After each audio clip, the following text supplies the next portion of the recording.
ಓಂ ಶ್ರೀ ಗುರು ಬಸವಲಿಂಗಾಯ ನಮಃ. ಎಲ್ಲರಿಗೂ ಶರಣಾರ್ಥಿಗಳು.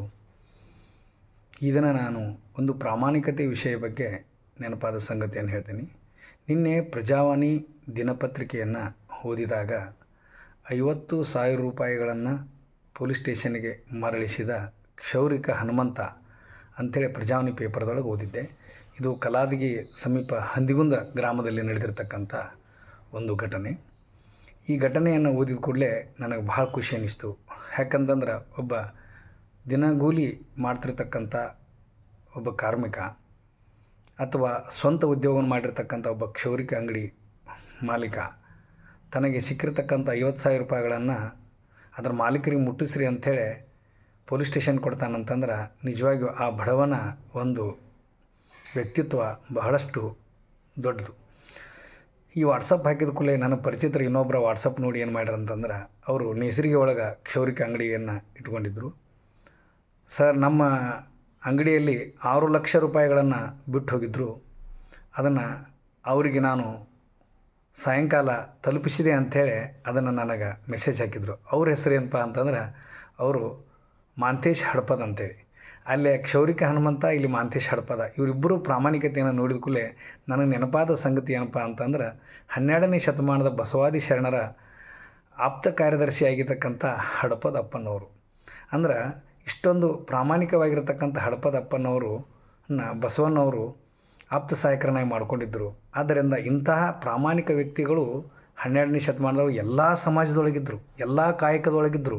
ಕುಟ್ಟುವವರೊಳಗಿದ್ದರು, ಬೀಸುವವರೊಳಗಿದ್ದರು, ಮಡಿವಾಳರೊಳಗಿದ್ದರು,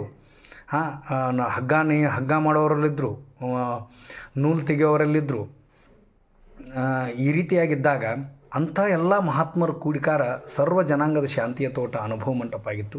ಅಲ್ಲಿ ಇನ್ನೊಂದು ಪ್ರಾಮಾಣಿಕತೆ ವಿಷಯ ನೆನಪಾತಂದ್ರೆ, ನನಗೆ ಕಸಗೂಡಿಸುವ ಸತ್ಯಕ್ಕ ಅಂತಿದ್ರು. ಕಸಗೂಡಿಸೋರು ಕೂಡ ಕುಟ್ಟೋರು, ಬೀಸೋರು ಎಲ್ಲರೂ ಬರ್ತಿದ್ರು ಅಲ್ಲಿ. ಆವಾಗ ಕಸಗೂಡಿಸುವ ಸತ್ಯಕ್ಕನ ಒಂದು ವಚನೆಯನ್ನು ನೆನಪಾತಪ್ಪ ಅಂತಂದ್ರೆ, ಇವರಿಬ್ಬರು ಏನು ಮಾಡಿದಾರಪ್ಪ ಅಂತಂದ್ರೆ, ನೀನು ಸಿಕ್ಕದನ್ನು ಯಾರಿಗೆ ತಲುಪಿಸ್ಬೇಕಾಗಿತ್ತು ಅದನ್ನು ತಲುಪಿಸಿದಾರೆ.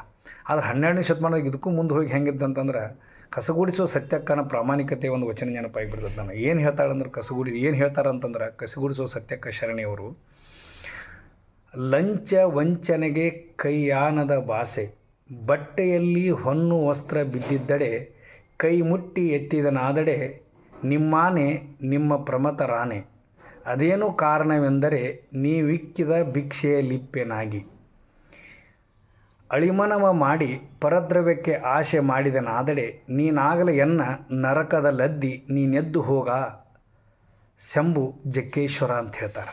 ಅಂದ್ರೆ ಶರಣ ಸಂಸ್ಕೃತಿ ಅನ್ನುವಂಥದ್ದು ಏನಿತ್ತಂತಂದ್ರೆ, ಅದು ಪ್ರಾಮಾಣಿಕತೆಯ ಪ್ರತಿಬಿಂಬವಾಗಿತ್ತು.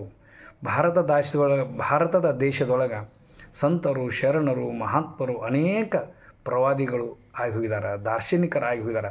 ಅವರೆಲ್ಲ ಆದರ್ಶಗಳನ್ನು ನಾವು ಓದ್ತಾ ಇದ್ವಿ ಅಂತಂದ್ರೆ, ಇವತ್ತಿಗೂ ಪ್ರಾಮಾಣಿಕರದಾರು, ಇವತ್ತಿಗೂ ಒಳ್ಳೆಯ ಜನ ಆದರು. ಆ ಒಳ್ಳೆಯ ಜನರು ಎಲ್ಲ ಕಡೆ ಕೂಡ್ಕೊಂಡು ಒಂದು ಸತ್ಸಂಗವನ್ನು ಮಾಡೋದರಿಂದ ಏನಾಕತಿ, ಮತ್ತು ಸುಸಂಸ್ಕೃತವಾದಂಥ ಸಮಾಜವನ್ನು ಕಟ್ಟಬೋದು. ಕಳಬೇಡ, ಕೊಲಬೇಡ, ಹುಸಿಯ ನುಡಿಯಲು ಬೇಡ ಎನ್ನುವಂಥ ಒಂದು ವಿಚಾರವನ್ನು ಮುನ್ನೆಲೆಗೆ ತರಬಹುದು. ಆದ್ದರಿಂದ ಸಜ್ಜನರು ಎಲ್ಲರೂ ಒಂದು ಕಡೆ ಕೂಡಿ ಪ್ರಾರ್ಥನೆಯನ್ನು ಮಾಡೋದರಿಂದ ನಾವು ಒಂದು ಒಳ್ಳೆಯ ಸಮಾಜವನ್ನು ಕಟ್ಟಬೋದು ಅನ್ನುವಂಥ ವಿಚಾರವನ್ನು ಇವತ್ತು ತಮಗೆ ತಿಳಿಸ್ಬೇಕಾಗಿತ್ತು. ಆದ್ದರಿಂದ ಎಲ್ಲೆಲ್ಲಿ ನಾವು ಪ್ರಾಮಾಣಿಕರನ್ನ ಅವ್ರನ್ನ ಗುರುತಿಸಿ ಅವರಿಗೆ ಪ್ರೇರಣೆ ಮಾಡಿ ಅವ್ರಿಗೆ ಪ್ರೋತ್ಸಾಹಿಸಿ ಅಭಿನಂದನೆಗಳನ್ನು ಸಲ್ಲಿಸಬೇಕಾಗಿತ್ತು.